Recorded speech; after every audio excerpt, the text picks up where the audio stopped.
This is not a First Amendment issue because we're not trying to ban booty videos. I don't know if there's a better term for it, but that's not what we're trying to ban. This is not about the content of the videos that are online. It is about the dangers to the national security that are presented by the way that this company functions.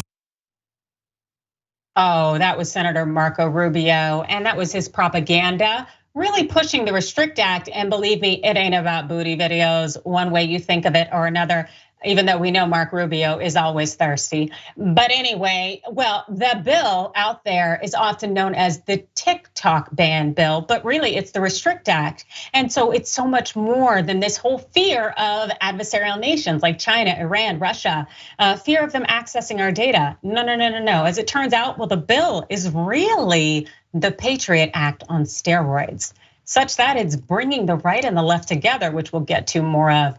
But for now, when we talk about the data privacy threat that this bill presents, well, Vice has some insight for us on the Restrict Act's insanely broad language.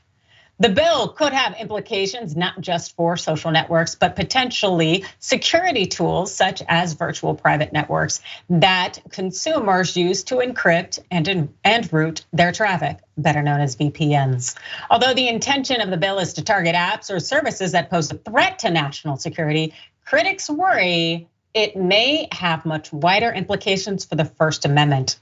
Under the Restrict Act, the Department of Commerce would identify information and communications technology products that a foreign adversary has any interest in or poses an unacceptable risk to national security, the announcement reads. The bill only applies to technology linked to a foreign adversary. Those countries include China, as well as Hong Kong, Cuba, Iran, North Korea, Russia, and Venezuela. But the language is written such that it is so incredibly broad that it gives the government considerable leeway. Yeah, that's right. The government has a lot of power under the bill to pick and choose whether it wants to access our data and whether it considers maybe that a country would have an interest in it, or maybe that it presents a national security risk. Yeah, that's right. Well, a research scholar at Stanford Internet Observatory, that's Rihanna Farworkin, blasted the proposed bill that would enable the government to get to our data as it sees fit. This is what she said. This bill certainly is troubling in that it would grant a great amount of power to the executive branch that should be unsettling in any context. Recent examples around the world, from Israel to China, are showing us the risks that arise from upsetting checks and balances to favor executive power.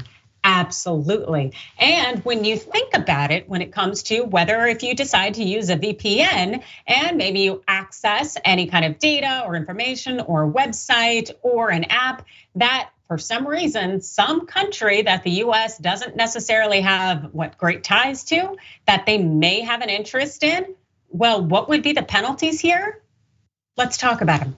Civil violations can result in fines up to $250,000 or twice the amount of the transaction that is the basis of the violation, whichever is greater. Criminal penalties can result in fines up to $1 million. That's right, $1 million and or imprisonment of up to 20 years. Yes, so basically the government has absolute authority and discretion to decide whether something you're accessing maybe infringes on its relationship with another country. And for some reason, they don't like that and they feel that you are violating their rights or their whatever they want to call this Restrict Act. And it's not so much clearly about what not accessing TikTok, but it'll end up with fines up to $1 million or imprisonment up to 20 years. That really sounds like a lot, and it sounds like a lot of power, and it sounds like it's something incredibly problematic. AB, am I reading this wrong? No, it sounds like something they didn't think all the way through before they put it on paper and decided to try to push it out to the American people. But what do we expect? Because they've been getting away with this for so long. The reality is, unfortunately, I don't personally have an issue with China. They're not adversary to me. I don't know nothing about Iran, so I don't have any adversary with that. So I'm not sure how this has anything to do with me, quite frankly. If you are concerned about our national security, then explain to us what aspects of our national security you are concerned about. What intelligence do they have access to that you are concerned about? And in addition to that, if we are concerned about how the app is using our national intelligence, then why are we also simultaneously interested in a buy-in for the company? So I'm confused as to what fight we are on this, and then trying to put forth legislation to like push an agenda and push a hand at this. I'm at a loss at this point. Yeah, no, it is something that it definitely makes you wonder what is going on. And the thing is that we kind of know that this was something that was a bipartisan push, yet at the same time, it's really kind of a matter of the fact that it's far reaching. Again, Patriot Act on steroids.